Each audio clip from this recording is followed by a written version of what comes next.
Good morning, જય શ્રી કૃષ્ણ। તો આજે છે રક્ષાબંધન અને અમારા મનભાઈ તૈયાર થઈને બેસી ગયા, કેમ કે એને બહુ અમારું ઉતાવળ હોય। તો કે હાલો મારી ફિયાની ત્રણેય દીદી આવી છે તો મને રાખડી બાંધી દે ફટાફટ। એટલે ભાઈ અમારે બેસી ગયા હતા તૈયાર થઈને રાખડી બંધાવવા માટે।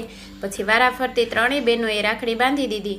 તો અમારી માન્યતા બેન કહે કે ભાઈના ને રાખડી બાંધે અને હું રહી જાઉં એવું ન ચાલે, એટલે મને પણ રાખડી જોઈશે। જેવી ભાઈને ડાગલાવાળી રાખડી છે એવી જ મારે લાઇટવાળી ને એવી જોઈશે। એટલે પલ ને કાવ્યાને અમારે બેસી ગયા બેનને રાખડી બાંધવા કે હાલો બેન રોવે એ પહેલાં એને રાખડી બાંધી દઈએ, કેમ કે એના માટે પણ ફિયા છે, ત્રણેય માટે રાખડી તો લાવી જ હતી।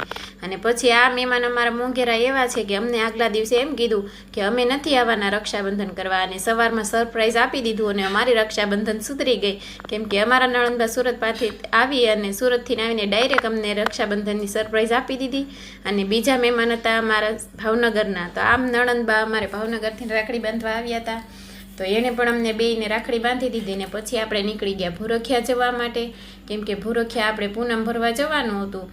આજે પૂનમના દિવસે હનુમાન દાદાને ત્યાં ભૂરખિયા દર્શન થઈ જાય સરસ, એટલે આપણે પહોંચી ગયા હતા ભૂરખિયા અને દાદાના દર્શન પણ કરી લીધા, થોડીક પ્રાર્થના કરી લીધી।